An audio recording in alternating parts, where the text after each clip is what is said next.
Okay, well, good afternoon and welcome everyone. Thank you for joining our Energy Innovators Roundtable.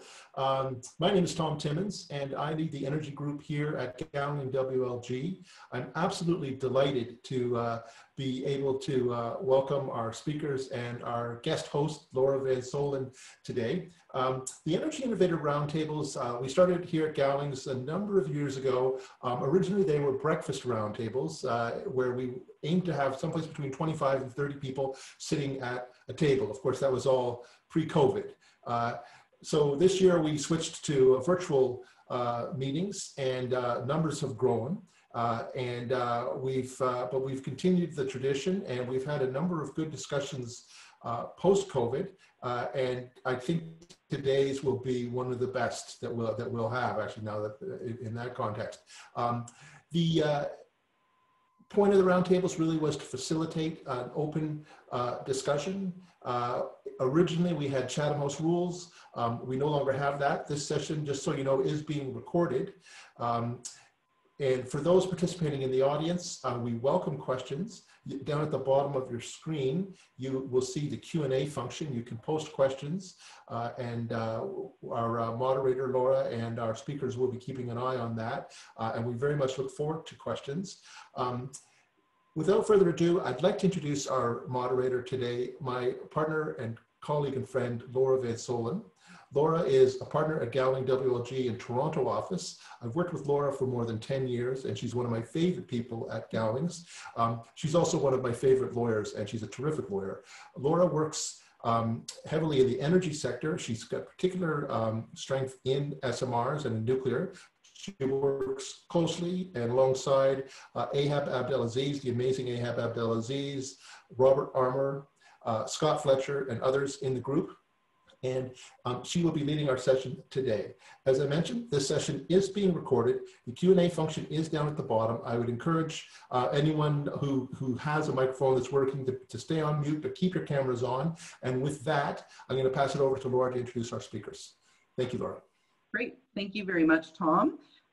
There were a few things I was going to say in my intro that now I don't have to say, so I appreciate all of that. Let me say welcome to everyone who's on the line. We're delighted to have you with us. Today's topic is small modular reactors. At Gowling's, our nuclear group has been fortunate to work with a variety of stakeholders in the SMR space over the last few years. As a group, we're very excited about the promise that they hold. We're encouraged by the actions of the federal minister and the provincial ministers over the last year or so, and we're very delighted to host today's discussion.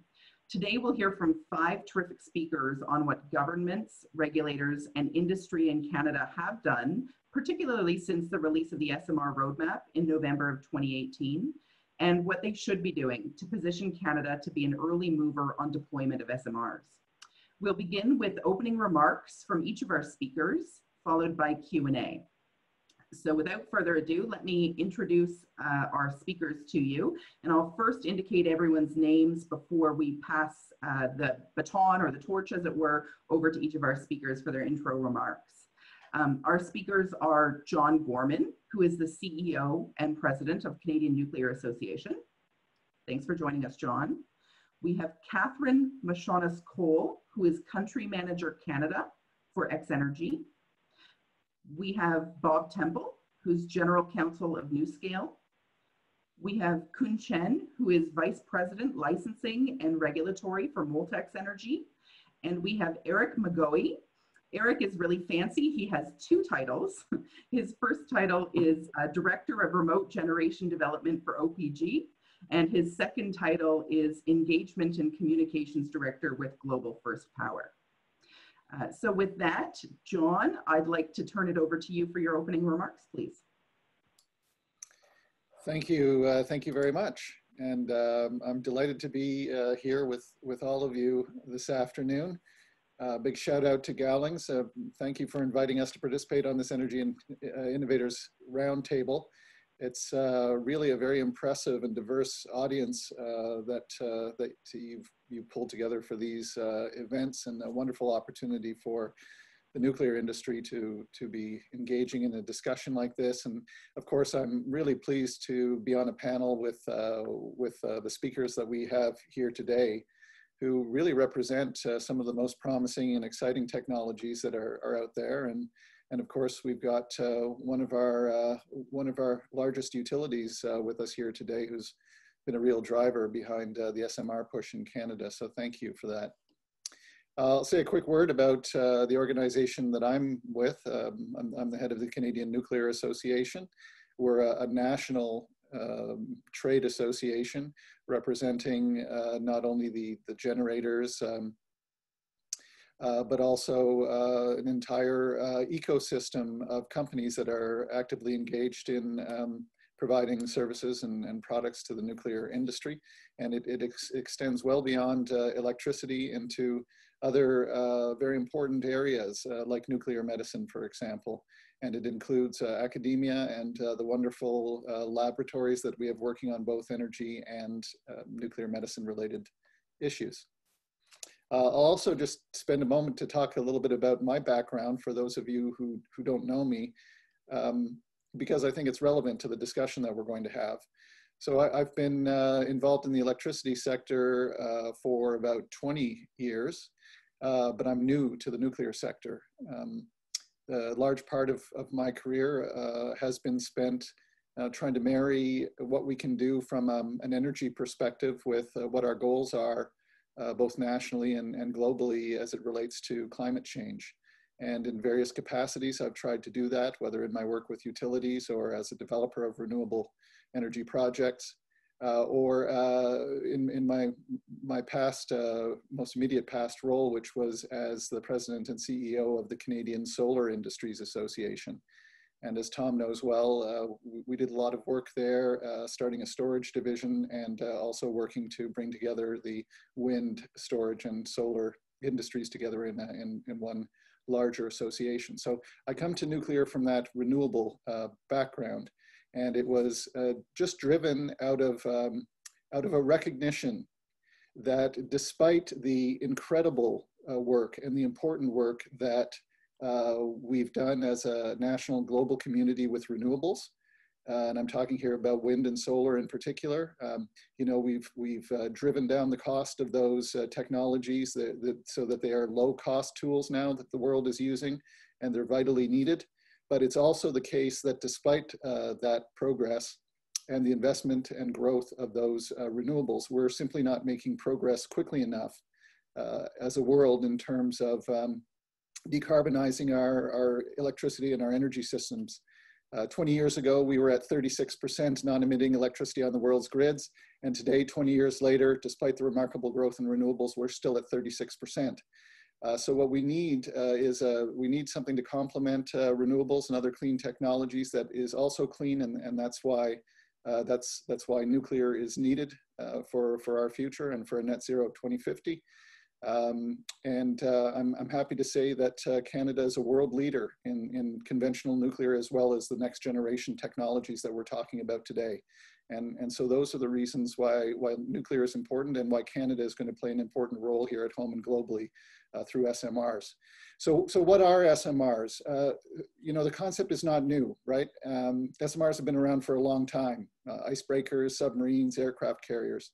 But this next generation of technology, they do bring something that builds on that. You can almost think of these small modular reactors as the personal computers compared to mainframe computing from conventional nuclear, which are very, very large plants.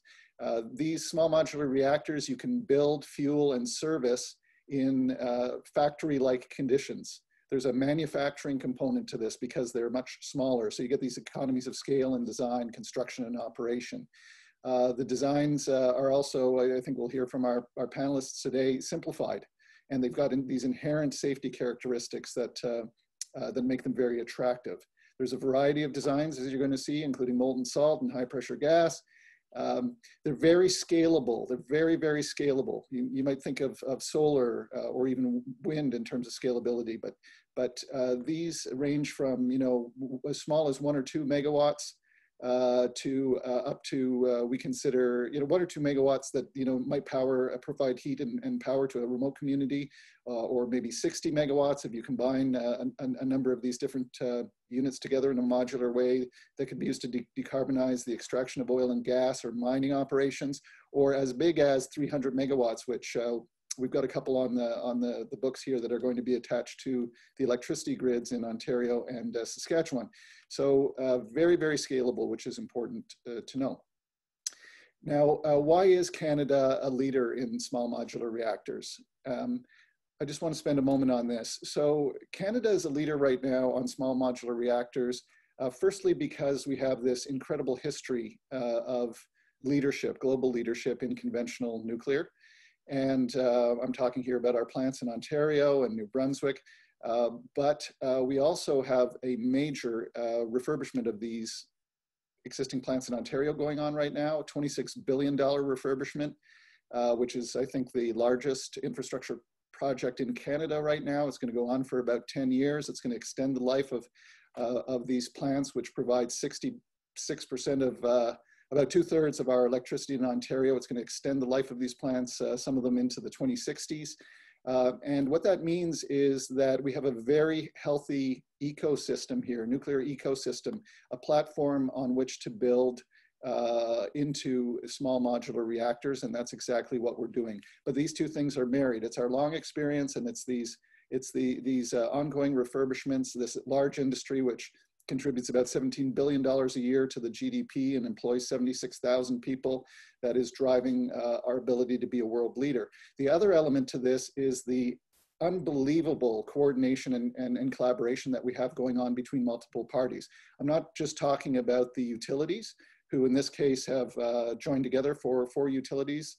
Sask Power, Ontario Power Generation, Bruce Power, New Brunswick Power have come up with a joint approach to developing and deploying 3 different streams of small modular reactors, a very specific plan about how to do that, starting with things like having a licensed site in Darlington where we can actually build one of these right away, or looking to our national laboratory, Canadian National Nuclear Laboratory, which has the ability to be piloting all sorts of different technologies, etc. So a very comprehensive plan by industry, but it's backed by this quite incredible political alignment, both federally. I mean, for one of the first times, we have a champion in Minister O'Regan, the Minister of Natural Resources Canada, who is out there on national and international stages talking about Canadians' leadership in nuclear. It extends into the department through the leadership of Sean Tupper and others at NRCan, who are really driving the industry and our nation towards being able to develop and deploy these quickly. We also have an incredible regulator in the CNSC that is proving to be a very flexible regulator in terms of how it deals with innovative technology. And it's the reason that we've got 12 different technologies going through the review and license vendor design process right now, 12 different technologies.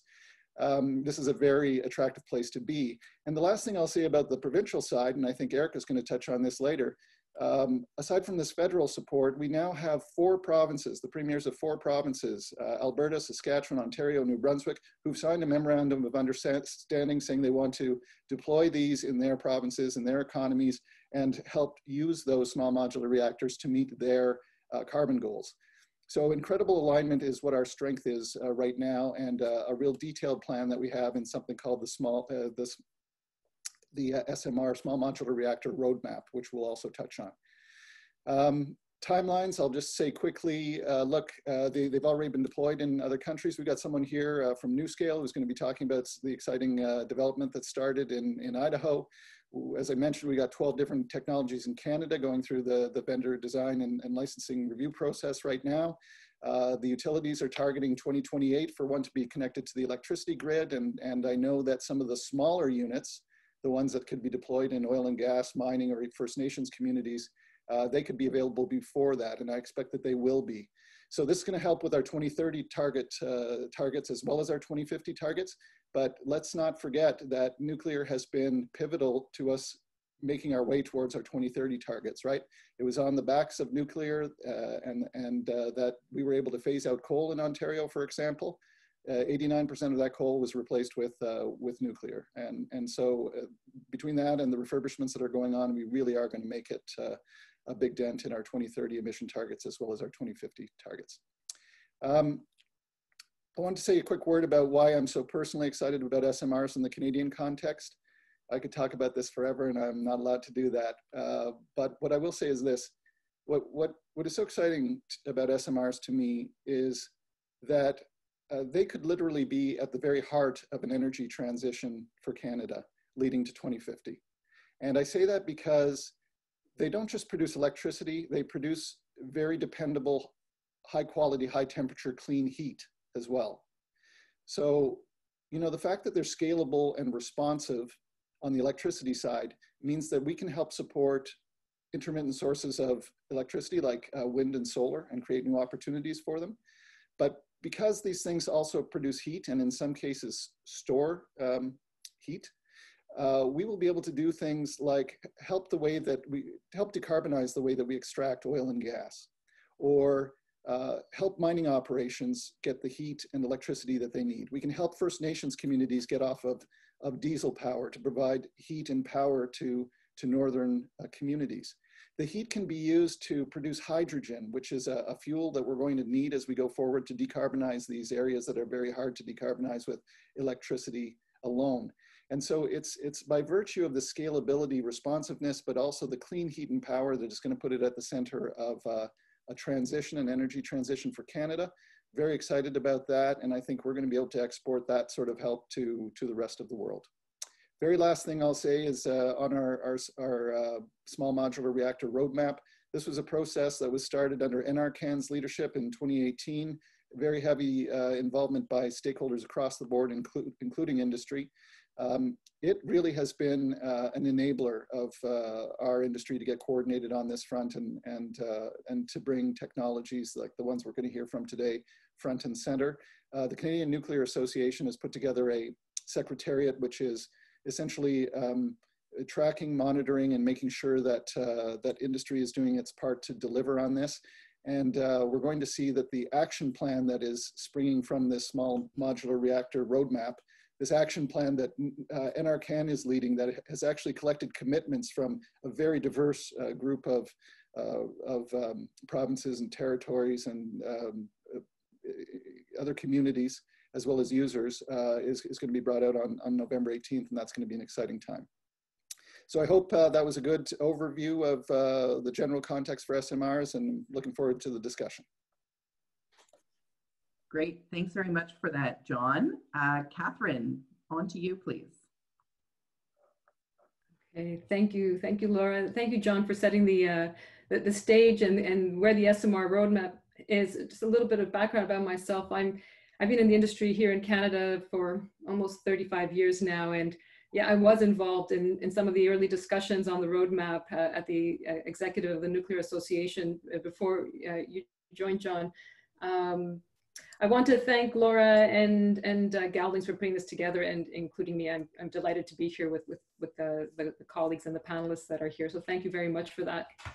I'm going to talk a little bit about X-energy. I think some of the people here may not know too much about it, and so I want to talk a little bit about that and a bit about the technology and what we're doing here in Canada.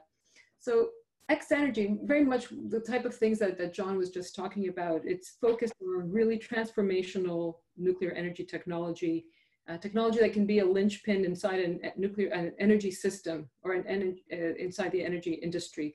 So a technology that can provide the kind of things that John spoke about in terms of hydrogen production, electricity, cogeneration, district heating, opportunities for heavy industry to use high quality, high temperature steam. Dr. Cam Ghaffarian is the founder of X-energy, and there's a mission to change the world through innovative and implementable energy solutions. Sounds a little motherhood, but it's not when you really think about the history of this mission. Cam Ghaffarian, I'll just take a quick note here. He's an entrepreneur, he's a businessman. He has dealt with very sensitive, technically advanced projects through the companies that he has built, and he's provided services to NASA, DOE, DOD in the United States. But he's also a philanthropist, and he fully funds and supports a school in Central Africa that feeds about 750 children and provides education to them. And when he was there, he noticed the incredible energy poverty in the region.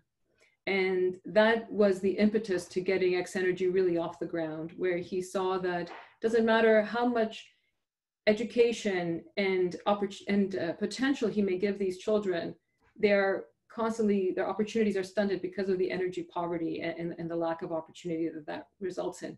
So that's when he set out to really look for a source of energy that would be transformational in terms of climate change and in terms of energy poverty. And in doing that, he set out certain requirements, and they're the ones that John talked about, and SMRs largely subscribe to. It has to be intrinsically safe. It has to not have emergency planning outside the plant fence, inside the exclusion area boundary only. Has to be licensable in various jurisdictions. It needs to be economically competitive. It has to be scalable. It has to be, it's a bit of a democratization of energy, that it can actually be built in places that aren't necessarily as rich as the places where nuclear power currently exists mostly. It needs to be, I mentioned scalable. It needs to be based on proven technologies. And it needs to be siteable almost anywhere. So he zeroed in on high temperature gas reactors, and we are very fortunate to have a group of engineers, many of them having worked on the South African PBMR project, including two lead engineers, Dr. Martin van Staden and Dr. Eben Mulder, who brought operating experience from the German program as well. Just for those of you that don't know, X-Energy focuses on high temperature gas reactors. I'll speak a bit about it. HTGRs are not new. They've been around for decades. There have been plants built around the world, in the US, in Japan, and Germany, and have operated for a certain period of time, and which allows experience and that operating experience to be brought back into the innovations that we've put into our technology.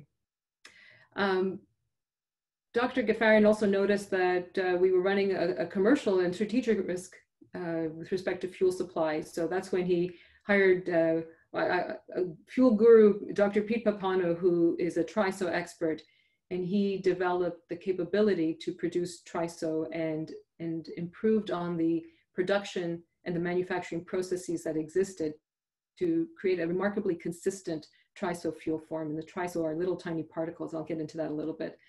So the DOE has called TRISO fuel the most robust fuel on Earth, and our company makes this fuel. So we have a full-scale line to make the fuel. We are working towards a commercial plant at this time. So fuel testing is going on right now. It has been going on for decades. This fuel really is robust, as the DOE said. Currently we're looking at fuel fission product retention of 99.99 or better % of the fission product. So very, very robust fuel, and that lends itself to simplifying the overall design.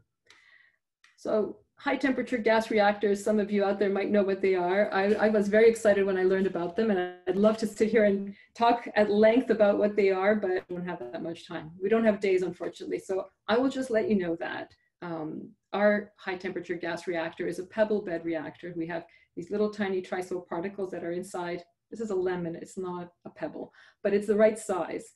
So it's, we have about 19,000 particles inside a pebble that is about the size of this lemon, which is 6 centimeters across. I actually found this in my refrigerator this morning. And our reactor is, imagine like a gumball machine with 220,000 of these in it. And it's very simple. Helium, the helium heat transport fluid. So the helium collects the heat that is produced through the fissioning that goes on inside these pebbles. The helium goes to a steam generator and transforms water into steam, or actually it's high temperature steam in the steam generator. And that steam is then can be used for any number of purposes. Electricity generation is the obvious one, but also because of the high temperature of that steam, we can also use it in cogeneration capacity as well as other areas. So that's the general process. So the team that was put together simplified and optimized the design that existed, improved the burn up. For those of you that are familiar, our fuel burns to 170,000 megawatt days per ton. So very, very, very high burn up, and has optimized on the safety of the reactor as well. So that's a little bit about the technology for those of you that are keen on that. Our technology is extremely simple. It's modular. So each one of our units is 80 megawatts electric, 200 megawatts thermal. We have about 1/10 of the number of systems. It's not just that the systems are smaller, we have fewer of them. We have fewer safety systems, not because we're not cutting corners on safety, just to make sure that the current fleet of nuclear reactors is extremely safe. I cut my teeth on CANDU, and I can tell you right now that I would be happy living right next door to one. But what we have done with the current generation of reactors is simplify it so that we still meet the same rigorous safety criteria by using a simpler method. And this very robust fuel is part of that case. So because of the simplicity, there's a lower cost to building them, there's a lower cost to operating and to maintaining them. Our reactors are fully flexible, they load follow, they have flexible operation, and can produce hydrogen, can desalinate, can support chemical processes, can be used in northern Alberta for removing petroleum or for processing that petroleum after it's after it's been brought out of the oil sands. So that's a little bit about the technology. X-Energy's vision is really to leave a cleaner planet behind. It's to leave a cleaner planet for our children and grandchildren, and do that while still providing energy for the world's populations, the growing populations around the world. And this vision is clearly aligned with my vision. It's clearly aligned with Canada's clean energy goals, in my view. And this is a bit of a reflection or a mirroring of some of the things that John mentioned as well. At the moment, there is an unprecedented convergence, and I'll just maybe repeat some of what you said, John. There is an unprecedented convergence. There is an incredible alignment of our political leadership, and there's an environmental imperative. And along with all that, there's a leading, capable, and well-exercised nuclear industry. These three things, we also have a leading regulator, we have all these other things that make Canada an exciting place to be developing an SMR industry that can then reach out globally. I think along with all of this, and according with the roadmap, is we need the technologies to go along with all the streams. We need a technology that is ready for deployment quickly. We need a technology, we are looking at future technologies as well, and some of my colleagues will speak to that as well. And we also need, we're looking at technology also smaller scale reactors. For Stream 1, which is the one that X-Energy is interested in here in Canada, we believe that we do have a technology that can meet those goals. And we find that this environment and this alignment of political leadership, this alignment of the environmental imperative and the industrial base is perfect for developing that SMR industry. The other thing that's very important is the relevancy for the future. So we believe that the technology that we choose to deploy right now needs to be relevant in the future as well. We need to see this as a technology that will continue, where there will be a fleet of these, and there will be support and the ability to deploy these across the country in Canada, but also outside of the country. So in my view, what I'm seeing here and what we're doing is I see this technology as a super catalyst to position Canada as a leader in Generation 4. I think our industry here deserves to have great technologies to work with. And it is set up for that. And therefore, I see this very valuable that we have these technologies that we are adopting and that we are able to use them to develop our industry. X-Energy, I'll just give you a little bit of what we've been doing so far. I think many of you are aware of our work that we were just embarking on with Ontario Power Generation to further develop our design. This summer, we also incorporated XE100 Canada, which is to be our base of operations for Canada's X-energy activities, as well as to focus on the near-term siting of this first XE100 reactor in Canada, and also for building out, hopefully, a fleet of these across the country, as well as hopefully to establish a fuel fabrication facility to supply that high-quality TRISO-X for a Canadian fleet. We are in the process, and we have been actually for months now, building relationships and strategic partnerships to complete the XE100 design here in Canada, and also to supply those high-value systems and components that will need to be replicatable for the future units as well. And we're looking at that for global and domestic use. So we're in the business of establishing really true partnerships. We're very, at the moment, working closely with Hatch and Kinectrics as examples, and they are partners in the work that we are doing. And these are companies that are what I call true Canadian success stories. They have great global reach, and they have a lot of fantastic expertise that we're able to work with. We're able to work with them. Kinectrics is our Canadian licensing team. They are providing us the full licensing for our design. And that is consistent with our business model. We're designing the facility, we're designing the core, the reactor block, shall we say, the power block. And then we have all this site-specific activity that has to happen. So Kinectrics is our Canadian licensing team. We're engaged with the regulator in a combined phase 1 and 2 vendor design review of the XE100. And we've started those conversations, and our first submission package is in. We've established an NDA and have started conversations with the NWMO on spent fuel, because that is another very important area that any technology will have to work on. And so, we're active participants in the nuclear industry through the CNA, OCNI, CANDU Owners Group. We're participating in CSA task forces. So just to summarize a little bit, I think this is an incredible time for Canada. I think it's an incredible time for SMRs. We have an existential issue ahead of us, and we need to all work together. I do believe that the X-energy technology is a great catalyst for developing this world-leading Canadian SMR program that I'm hoping that we will be a part of, and that is a key objective of the SMR roadmap. So hopefully we're ready to deploy within the next 7 years, and we're looking forward to joint success with our Canadian partners. Thank you. Great, thank you for your comments, Catherine. Bob, I'd invite you to speak next, please. Great, thank you, Laura, and thank you also to John and Catherine for setting the stage for this.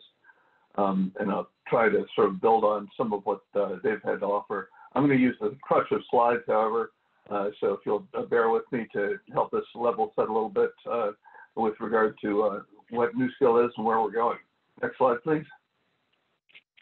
I have the obligatory acknowledgement to the U.S. Department of Energy that's partially funding some of our programs, as well as a disclaimer about anything I have to say since I'm a lawyer.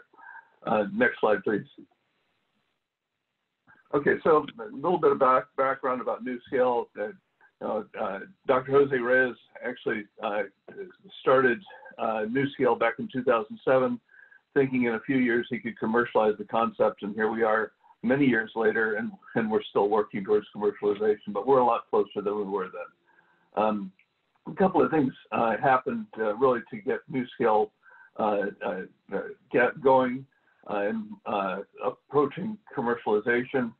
First in 2011, the Fluor Corporation, global engineering, procurement, construction company, took a majority stake and became NuScale's lead investor.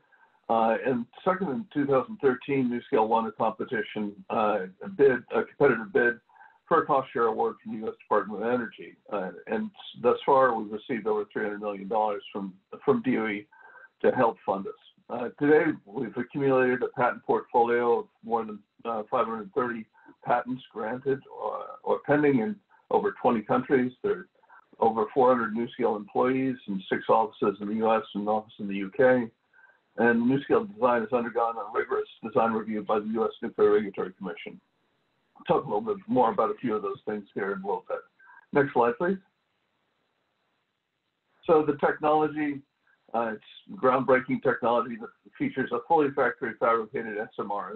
That's the heart of it is the NuScale power module, which you see here on the left of the slide.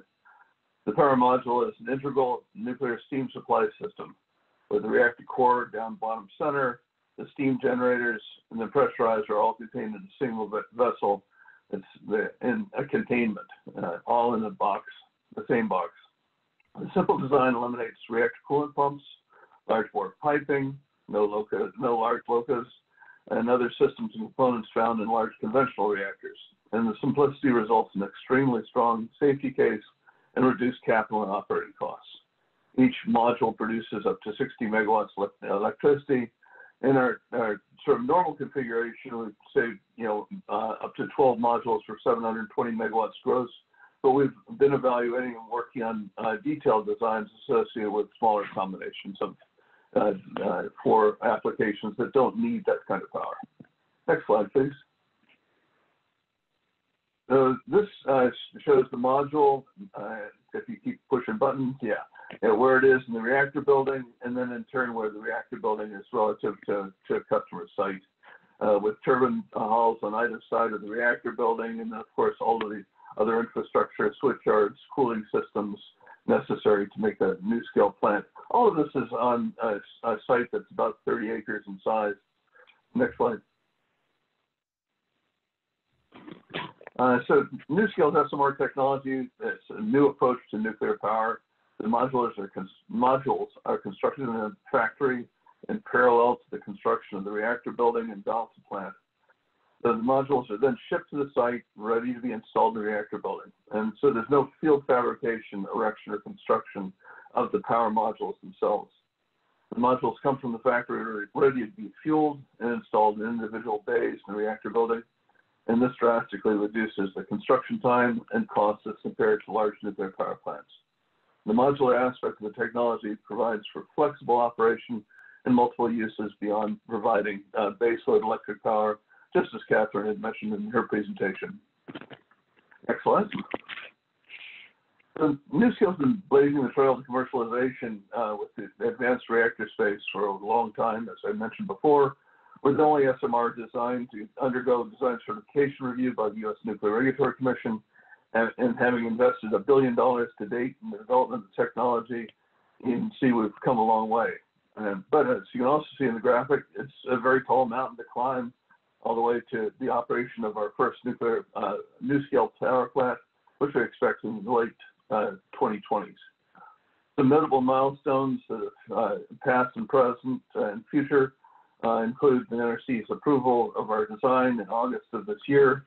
The first power module forgings are scheduled to be in 2021, and module fabrication commencing standard plant design, completing all in 2022. Next slide. So as mentioned, NuScale's design is the first SMR to undergo design certification review in the U.S.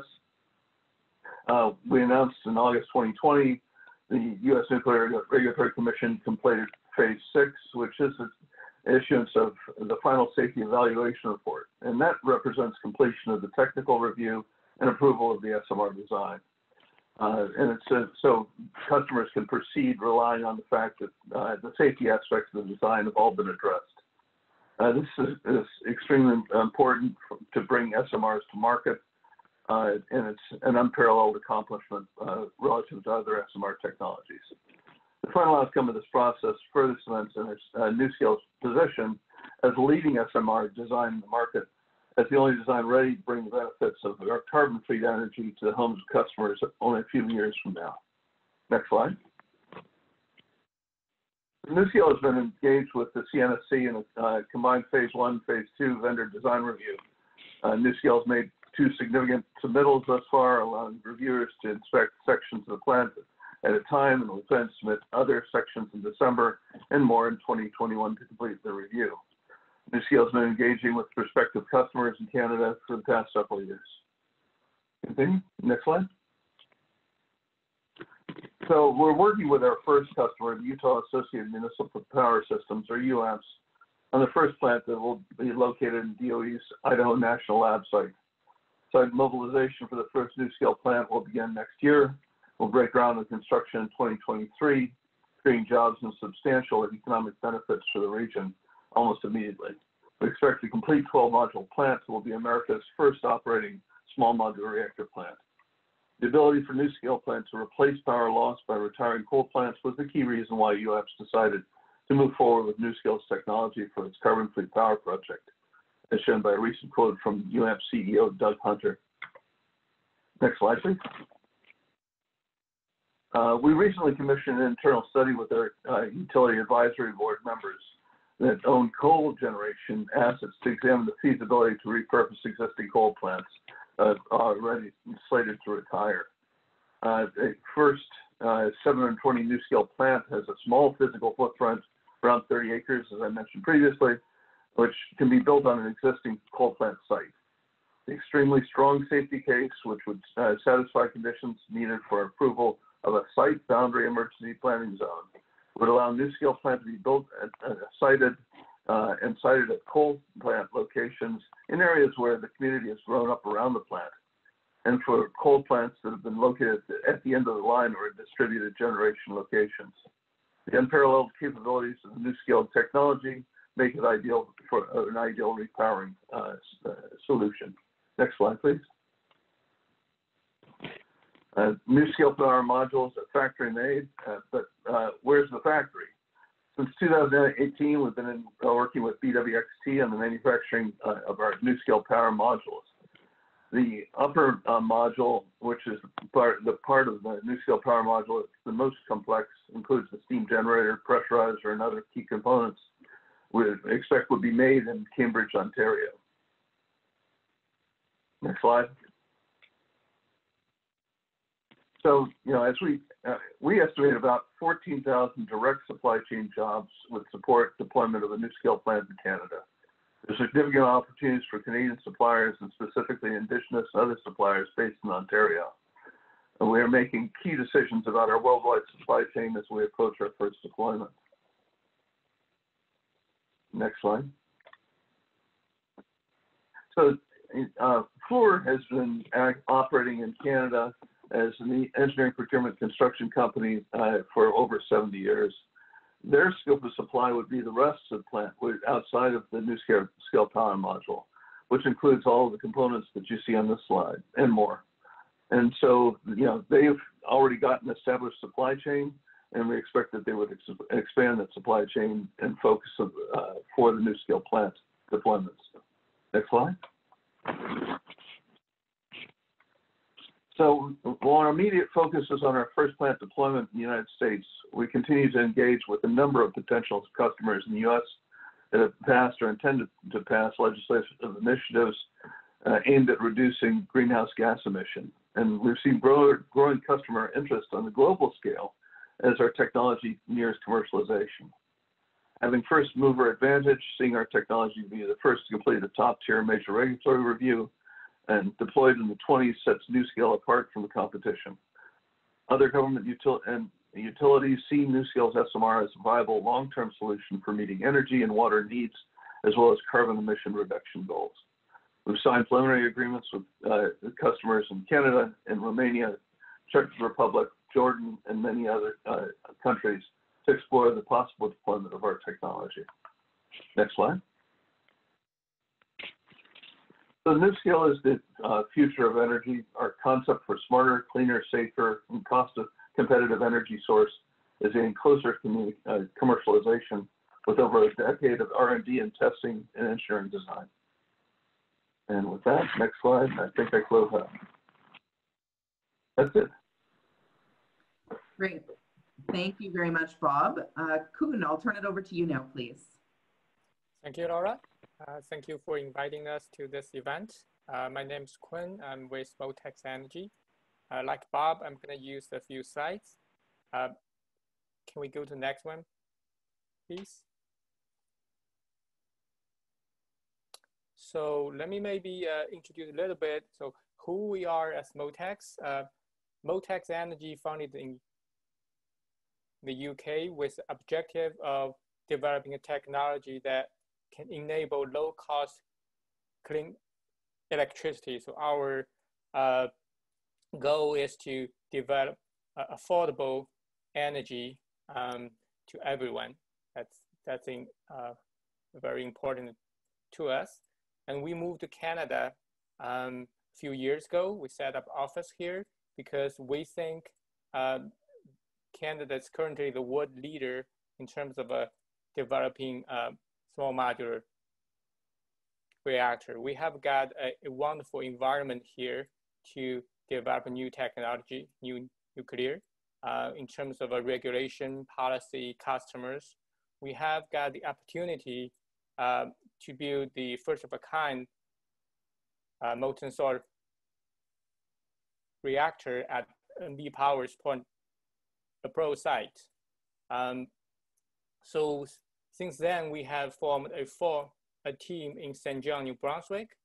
We do a lot of work in New Brunswick. We do design, R&D, developing a supply chain across the province. Of course, we're also looking at other R&D facilities, other companies, and supply chain opportunities in other provinces. But at this moment, our New Brunswick office is very active. We also created partnerships with the communities such as the First Nations. So next one, please. So what is our technology? What are the main features of the MOTEX technology? So I can summarize our technology into 3 points here. The first one is the low cost. So our technology costs less. So we do this by eliminating hazards instead of adding layers of protections, meaning safety systems. So our technology also reduces the nuclear waste. So we actually burn the nuclear waste that's produced by other nuclear power reactors. So we don't actually burn fresh uranium, we burn the waste. And the third one, that's very important one, that our technology enables renewables because we have a energy storage capability with the power plant. So we can store peak power and then we supply it when the customer needs it. So if we can go to the next slides. The next few slides, I'm gonna give you some tangibles about the features I was just talking about. Here's a comparison between the projected cost of MOTEX technology to the historical cost of a nuclear power plant. As you can see, our cost could be 1/3 of the cost of the traditional power plants. Next one. So this is how we can reduce the waste. In the traditional way, a power plant burns fresh fuel, fresh uranium, and send the waste to the DGR, Deep Geological Repository. What we're gonna do is we're gonna take this waste and squeeze the some extra energy from that waste, using it to generate electricity. So it won't generate additional waste. And also it has the capability of reduce the volume of the waste. Next one, please. So this slide here shows how we're gonna do the energy storage. So we have a patented technology that can store the thermal energy. So when you have extra electricity on the grid, our plant can actually store it as thermal energy in the molten salt and then release it when the customer needs it. So a 300 megawatt molten salt MOTEX reactor can actually give you a 900 megawatt peaking power. So it stores the energy and gives you the peaking power. Next one. So I think it's necessary for us to paint a full picture to the audience. Like, even though we have all these wonderful features, but we're also facing tremendous challenges in terms of make it happen. So I think it's good that we share this with the audience. So I hope that we can work together to overcome those challenges. So I want to introduce the challenges one by one to you. The first one is the technical challenge. So because we're trying to develop this new technology in a relatively short period of time, we're constantly facing the challenge of a lack of experts to complete all the technology development we want to do. And especially, there's a limited laboratory space in any country that you can actually do the R&D to support your work. The second one is that it's a regulatory challenge. There's uncertainty on the time and the resources which are required to complete the environment assessment and licensing. As our friend Bob just mentioned, how many years it could take a technology to finally be licensed. I think the biggest challenge is actually about the uncertainty on the time frame. The third one is policy. At this moment, nuclear not always considered as clean energy in the policy. Therefore, in many cases, it does not getting the necessary support as a clean energy. So the industry is working very hard to make sure the correct message is taken. Nuclear is considered as the clean energy, but I still see that activity is ongoing. There's still a lot of work needs to be done. Financial, so usually a SMR developer will be lack of government support for the R&D and lack of private investment for construction. So in MOTEX, we're working on the private-public partnership. We think that's a best way to move forward, but constantly we're still facing this challenge here. And then public acceptance. Public has the concerns over several issues, such as nuclear safety, waste management, and proliferation. We have heard this constantly. I think there's no way we can move this forward without the engagement with public and getting the social license that we need to develop nuclear. And the last one is political. The political leadership change at all levels can affect a nuclear project, just considering how long it would take a nuclear power plant to be built. Next one. So with all these challenges, we still believe there's a lot of opportunities as well.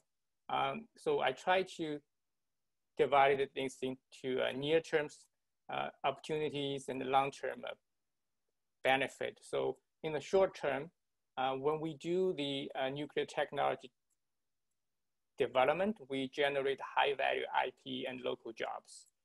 So since we move our office to New Brunswick, we not only do the design and R&D in New Brunswick, we actually are doing a supply chain work within the province. We figured out that we can do a lot of manufacturing work actually in that province.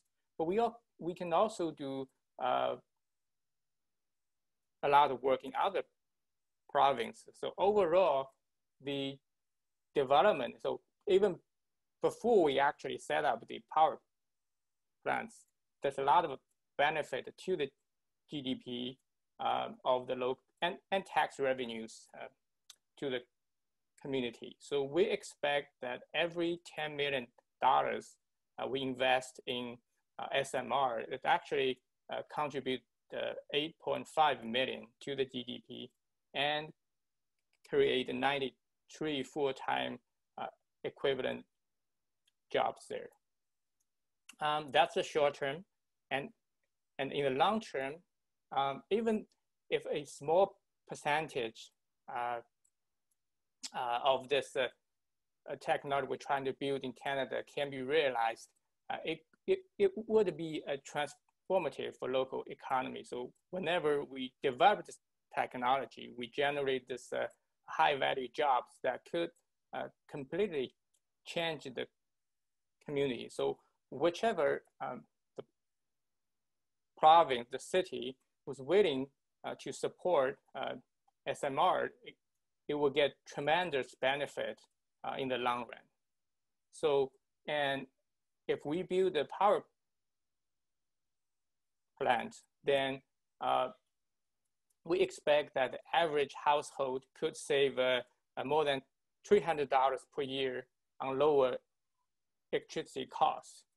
And then internationally, if we've been able to develop this technology in Canada and roll out the Motex reactors over the next 25 years to the world, it would contribute $6-7 billion to the Canadian economy. So those are a very tremendous benefit, but it needs us to work hard, work together, engage all level of governments, all kinds of people and teams to really make it happen. Next one. So in conclusion here, Motex technology is the one that costs less, reduce waste, and enable renewables at the same time. So we currently doing most of activities in New Brunswick. We see the activity demonstrates strong growth and momentum. The challenges we're facing are numerous, but none of them are insurmountable. So both near-term benefit and the long-term benefit are extensive. And so hopefully by working with all our partners, we can make this happen.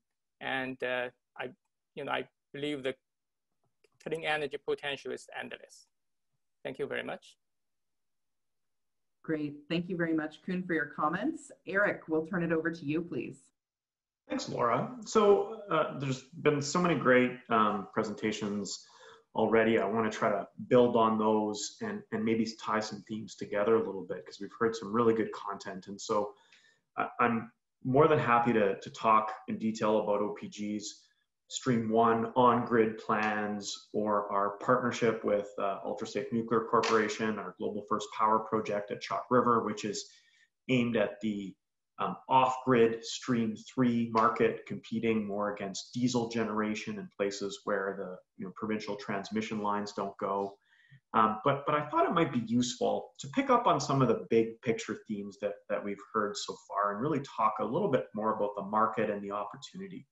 So I really like John's comments about Canada as a world leader, building, on our can-do experience. We're a tier 1 nuclear country, which means we have our own regulator, our own supply chain, our own, uranium mines and production facilities, as well as the plants themselves. And really, I think the challenge now is when we look at the global market, there isn't a market for can-do sized plants anymore.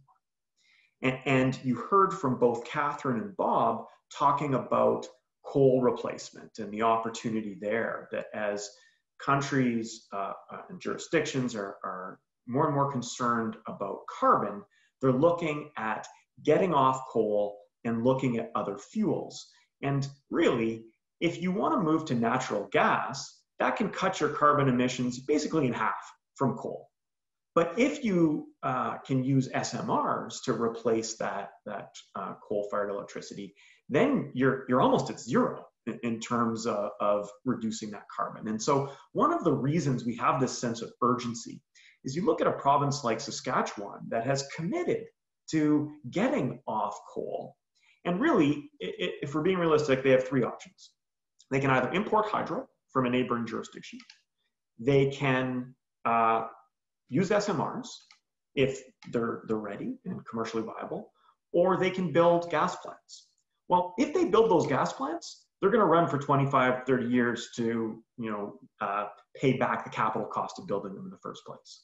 So if we don't have SMRs ready in time to hit those coal phase out deadlines, then we're going to miss a real opportunity that we have in Canada and internationally.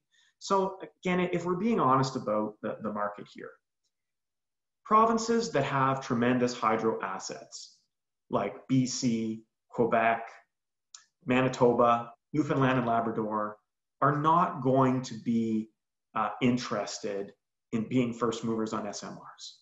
If they're going to build more production for electricity, they're probably going to look at hydro first, and fair enough. Hydro is great. OPG runs 66 hydroelectric generating stations. Lots of love for hydro. So then you look at what are the other alternatives. Well, renewables are also great, but you can't get, storage is quite expensive, and you can't get seasonal storage that will last for months the way that you can with big hydro reservoirs or with fossil fuels, quite frankly. So if you're looking at complementing renewables as part of a decarbonized energy system, really SMRs are a perfect fit for providing that emissions-free baseload power. And so when you look at the three streams, we're all trying to do that in various places. I mean, Koen talked about burning used fuel. And isn't that an amazing story to be able to tell the public, to say, Koen also mentioned that public has a lot of concerns about waste and about safety. And frankly, we have an amazing story to tell about safety as an industry in this country, right? We haven't had a single fatality involving staff or members of the public in the nuclear sector in the history of 5 decades of nuclear operation in Canada. That's an enviable safety record. Our waste story is not as persuasive. And that's why the Stream 2 advanced reactors that companies like Moltex are working on in partnership with our friends at New Brunswick Power are really interesting, because to be able to go out and tell the public, yes, we have a waste solution, and it involves reducing the overall volume of waste by reprocessing it and reusing it to unlock more energy that's still there. That's a really, really compelling story. Now, OPG is looking at the timelines of how quickly can we move to help jurisdictions like Saskatchewan with their coal phase out. And that's where we're focused on Stream 1, which we see as technologies that will be ready to deploy before 2030. We see Stream 2 as being more in the 2030s in terms of their deployability. So what does that allow us to do? Well, when you look at the international market, the export market, certainly we need to prove these technologies here in Canada. And there's some really neat opportunities to do that. And then once you go internationally, you see that China and Russia have their own technologies, and let's be honest, they have their own spheres of influence.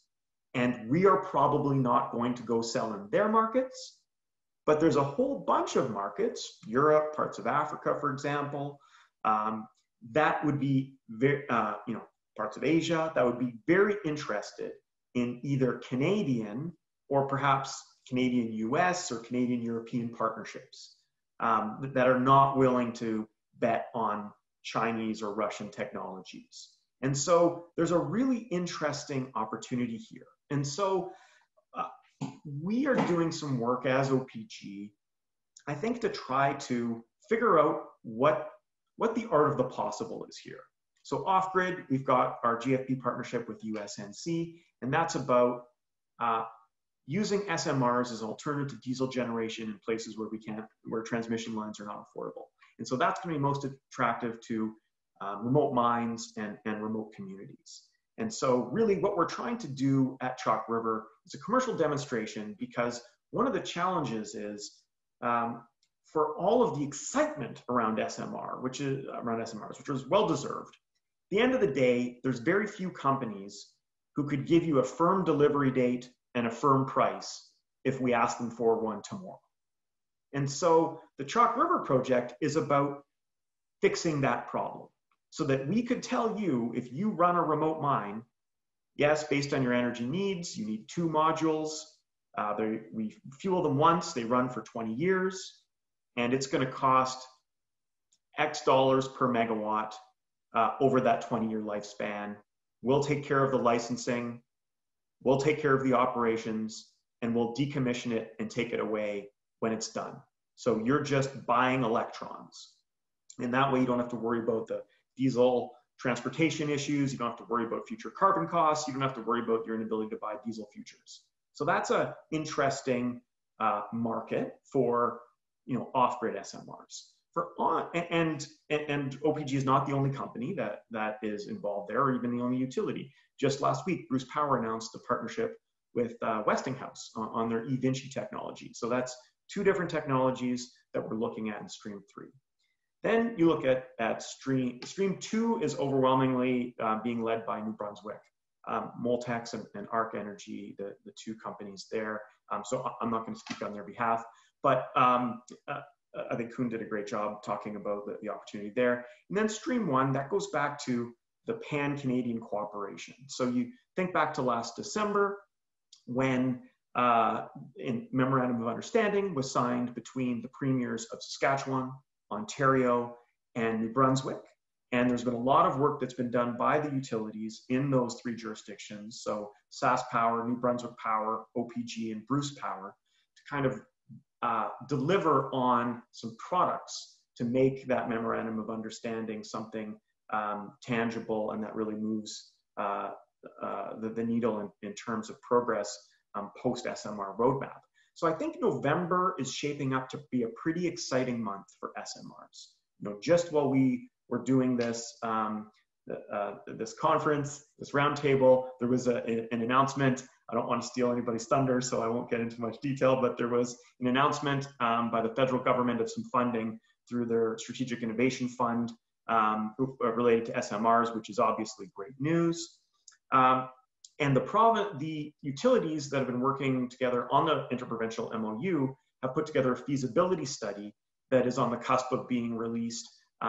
It got held up because of a couple of elections, one in New Brunswick, now one in Saskatchewan. So once Saskatchewan has a new government and indeed a cabinet and a minister of energy or environment who can sign off on the release of that report, I imagine we'll be seeing that in November. And of course, the federal government is kicking off their action plan on November 18th at the G4SR conference. So I think there's a lot of momentum right now about on SMRs. To John's point, it's a really exciting area for collaboration between federal and provincial governments that might have very different visions politically, but can agree that SMRs are a really promising way to decarbonize the electricity system and enable electrification of other sectors. So it's a really exciting time, I think, for the country right now. My boss's boss, Dominique Minière, likes to say, SMRs are coming to Canada. It's inevitable. The question is, do we want to be buyers only, or do we want to build on the rich history of operations and the supply chain and the uranium mining and the regulator and actually capture some of the value in that market and not just buy other people's SMRs, but indeed sell our own? And so that's the challenge, that's the opportunity, and it's great to be here to talk to you about that. Thanks. Great, thank you, Eric, and thank you everyone for your excellent remarks. We have about 20 minutes now for Q&A and a lot of questions coming in from the audience. So thanks very much. Let's jump in and try to tackle some of those. We have a question about manufacturability, which is something that, John, you started talking about at the opening of the conversation. And the question is, Do you need a specialized factory to achieve the benefits of factory construction of SMRs, or can you retool or repurpose an existing factory? And is there anything that the Canadian government can do to promote construction of that kind of a factory in Canada? So maybe I will throw that out to one of our SMR developers who can speak to that point.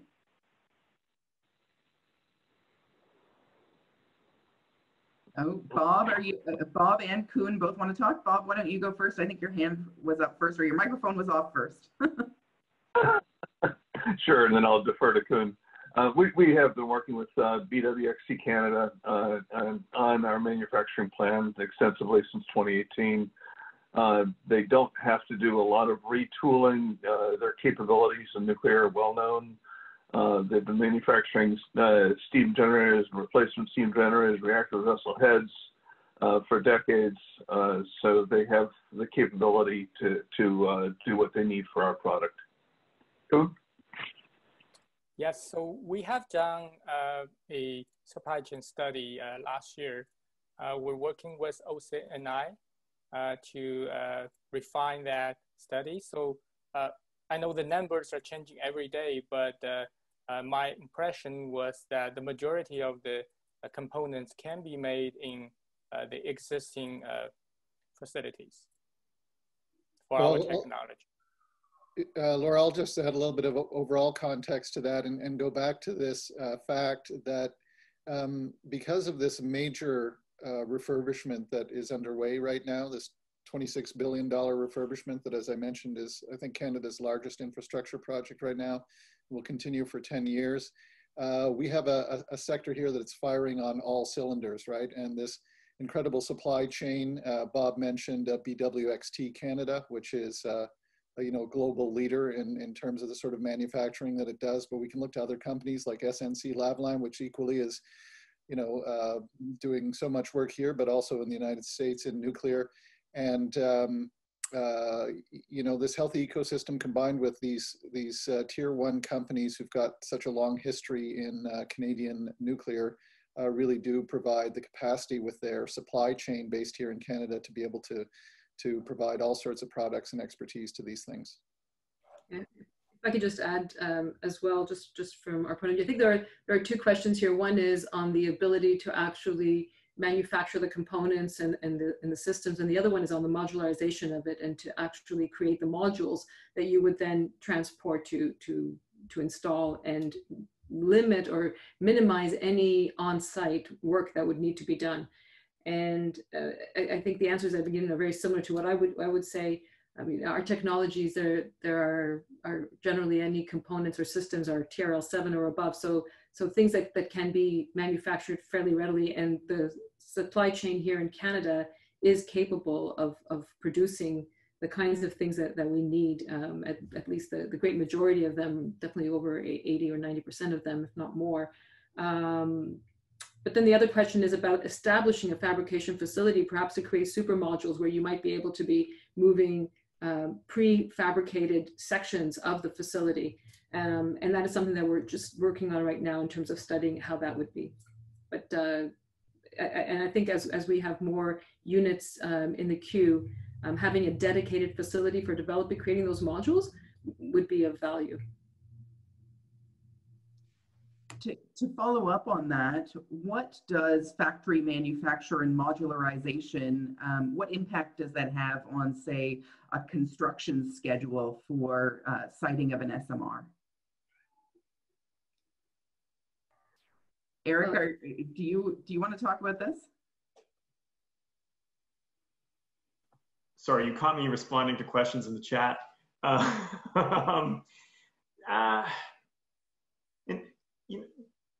Because, you know what, I'm going to take a pass on this one because I think you've got some vendors who can actually speak more articulately to the factory question. Because we are still looking at 3 different vendors for Stream 1, I don't want to speak on behalf of any of them and offend the other ones. So I'll back away diplomatically. Okay, fair enough. Catherine, are you taking off your microphone to volunteer and answer there? Or I'll just speak about it qualitatively rather than quantitatively. fundamentally, if we're able to manufacture and fabricate in a factory, we're able to then do many of the commissioning tests as well. There, we create certainty. And I think it's that certainty and schedule that's really important.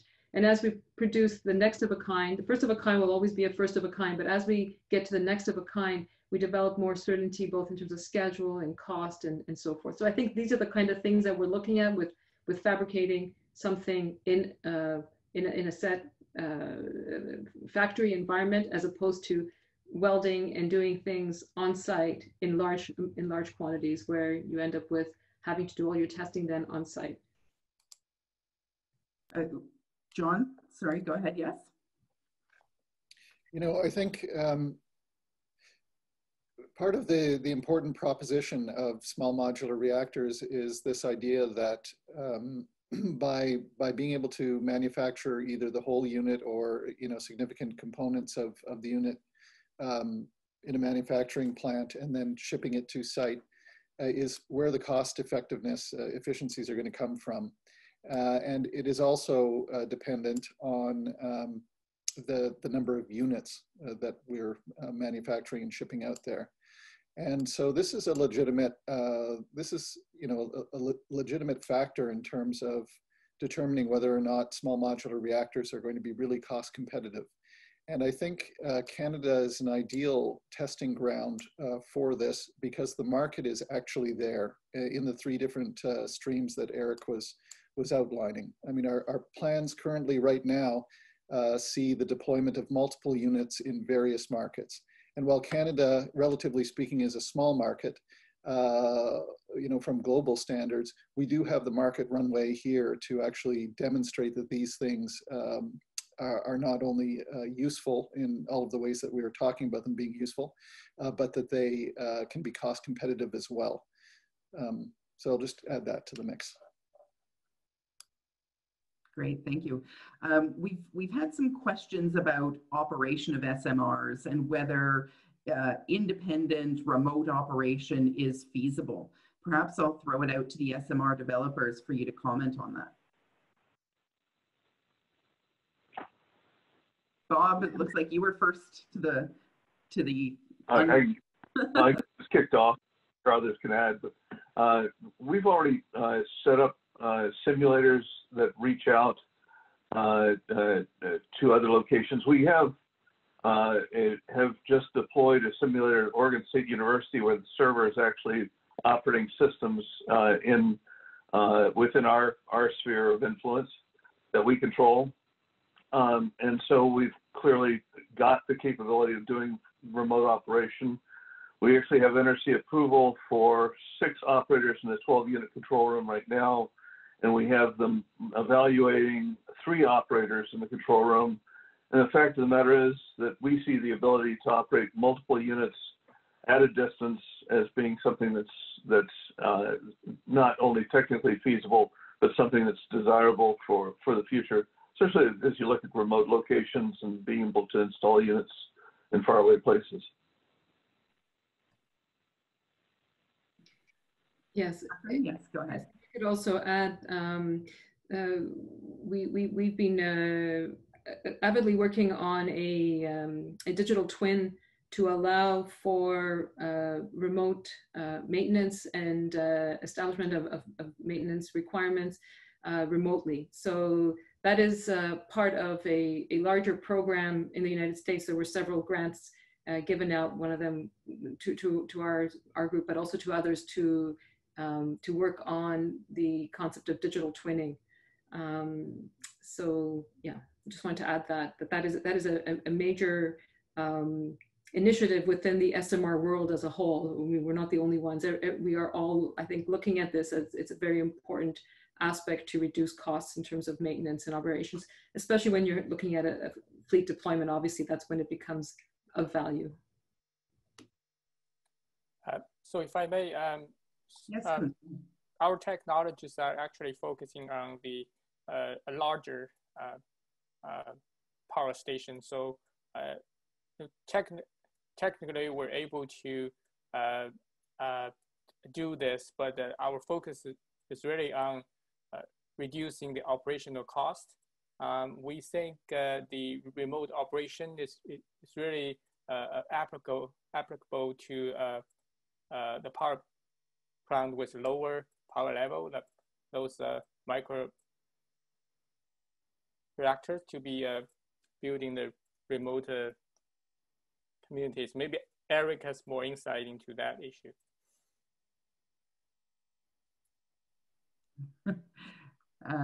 Looks like Eric is perhaps answering more of the questions coming in from the audience right now. Eric, did you have anything you wanted to say on that, or should we move on to the next question? In terms of the remote communities piece specifically? Sure, yeah. Yeah, so one of the reasons, so OPG has not been in the remote communities business. You know, we've been a grid power company for a long time. And I think the reason that we've been pushed kind of to look at that Stream 3 business is for a couple of different reasons. One is that we hear very clearly from governments that accounts for a lot of their interest in SMRs. They think about remote mines, for example. The reality is that most of the ore deposits that are close to existing infrastructure, like highways and rail, have already been mined out. So when we find really promising new deposits, they're often in remote areas. And so from an economic development perspective, it makes a lot of sense to look at technologies that wouldn't rely on the kind of logistics that you would need to transport millions of liters of diesel. So for example, a single USNC unit of the kind that we're trying to commercially demonstrate at Chalk River is fueled once, runs for 20 years. That would save you having to transport 65 million liters of diesel. So that's one of so governments are very interested in that. And of course, we are owned by the government of Ontario. We work closely with the government of Canada. And so it behooves us to pay attention to what the governments are interested in. But the other reason I think, and this I think this is relevant for everyone in the sector, is when you think about our nuclear regulator. The Canadian Nuclear Safety Commission is used to having regulations for large gigawatt class plants, the Pickerings, Darlingtons, Bruces, which technically run on uranium, but really they run on people. You need about 3,000 people to staff each of those plants. That's a lot of people. And so the next generation of SMRs that we're all talking about now, it requires fewer people to operate, in the hundreds, not the thousands, and maybe the low hundreds rather than the high hundreds. And so one of the challenges that we see is, how are we going to work collaboratively with the regulator? Of course, the regulator needs to be independent and needs to hold us to the highest safety standards. But there's some interesting opportunities based on the inherent or passive safety systems that we're talking about across technologies and across streams that allow us, I think, to make a case to the regulator that you don't have to have the same requirements for these smaller units that you did for the larger ones. And in some ways, it makes sense to start with a very small unit, like a 5 megawatt unit, and then scale up your requirements from that, rather than starting at the other end and looking at a gigawatt class and scaling down. So I think that's the other reason that, that the remote piece is interesting, even to a company like OPG, whose bread and butter is grid scale.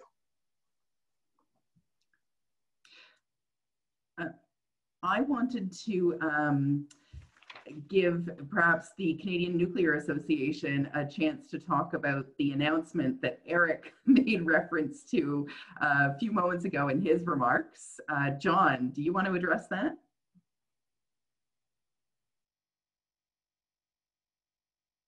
John, I think you're on mute. Isn't that supposed to be the most often uttered statement of 2020?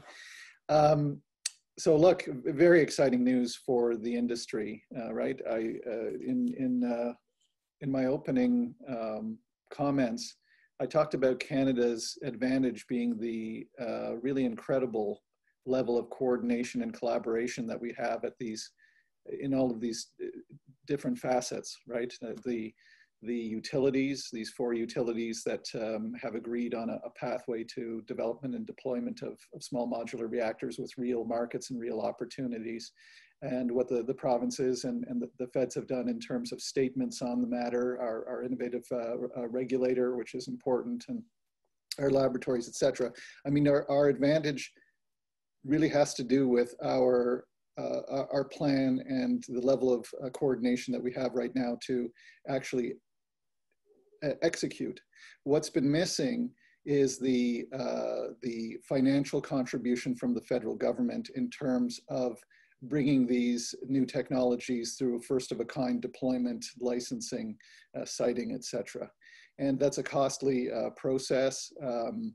And it's one that requires not only commitment but support from the federal government to match what these technology companies and the utilities are bringing forward.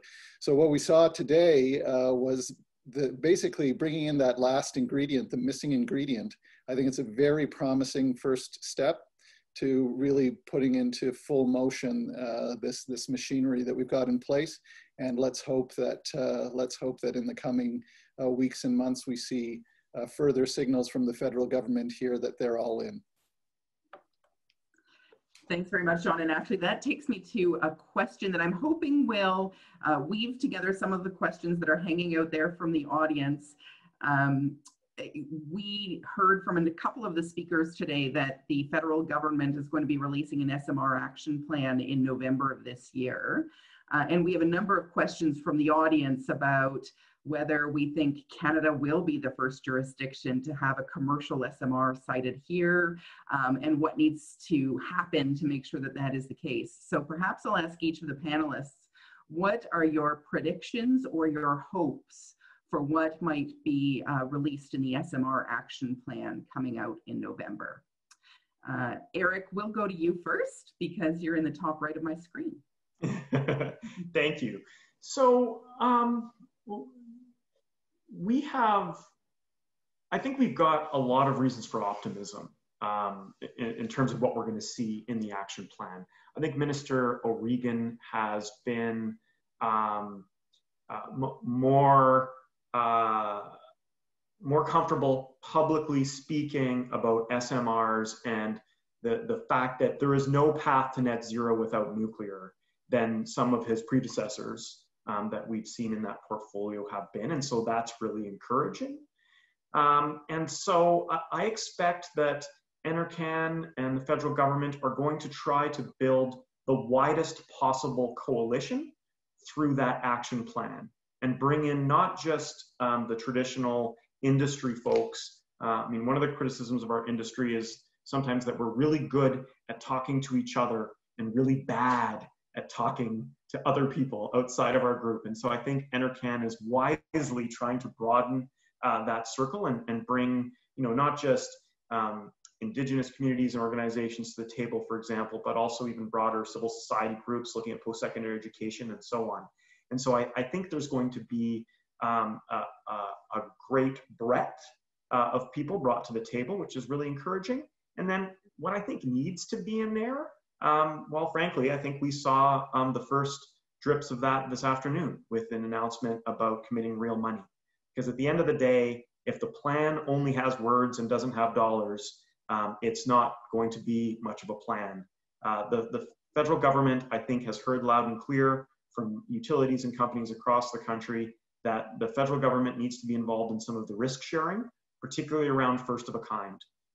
Advanced manufacturing can get you some really great savings when you're making your nth of a kind widget, but building that first one is always going to be expensive. And so I think we're looking for some signs from the federal government that they're interested in partnering and sharing some of that risk. Thanks for that, Eric. Catherine, Kuhn, or Bob? John, I'll maybe end with you on that question, if that's okay. Catherine, Kuhn, or Bob, do either of you wish to respond to that question? Sure, I can add to what Eric said, and risk sharing for first of a kind is a very, very big deal. I think that is, and that is something that we have to accept in Canada, that we need to do that. We need to have we need to share in the risk to develop these technologies. So I'm sorry to be repeating what you said, Eric, but I think I just feel that was my, you know, I was thinking about this actually yesterday, and I was thinking, what do I want to see in that action plan? And I would like to see a path to funding, and that kind of very clear, specific government support in that. I think we've come a long way in developing that alignment between the governments and the provinces, and I think that's something that I want to see enhanced in the action plan.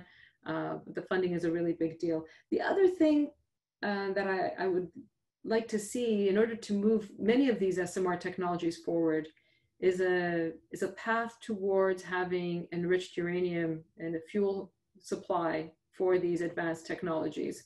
So a recognition that we have to work on that from the point of view of policy and regulation. That's another area that I think would be very important that we see in the action plan as something more specific. Okay, so I agree with other panelists. You know, at this time, we're also very optimistic about the action plan. We have been having this discussion with all kind of stakeholders. But everything, you know, everything is still ongoing. So I would just wait for the action plan to come out. But I'm very hopeful and very optimistic. Thank you. Great, thank you. Bob? Yeah, just to, the other speakers have covered it well. We look forward to seeing the action plan and providing an updated response that we're able to hit the mark on, because we believe we are sort of a great candidate for the Stream 1. And John, if you want to answer this question and wrap things up for us, that would be great. I'll do my best. Thank you. So look, just the federal leadership has been there in many important regards.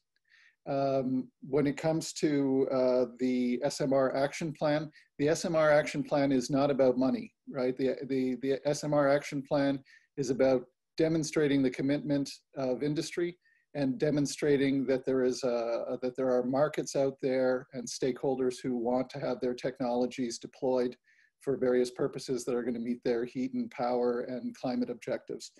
And so when it comes to risk sharing, which, you know, is just another way of saying financial contributions from the federal government to go through this first of a kind experiment, I think the SMR roadmap is another demonstration of federal leadership that is trying to prove that the markets are there and that the industry is ready so that they can come forward with that risk sharing capital. So that's the importance of the SMR action plan, and I think it's going to demonstrate both of those things. Great. Well, with that, we are 4 minutes over time. Thank you to all of our attendees who have hung around for the extra time, and an extra special thank you to all of our speakers today for a great discussion. We could have gone on, I think, for another 3 hours, but here we are at our time. So thanks very much to everyone. Thank you.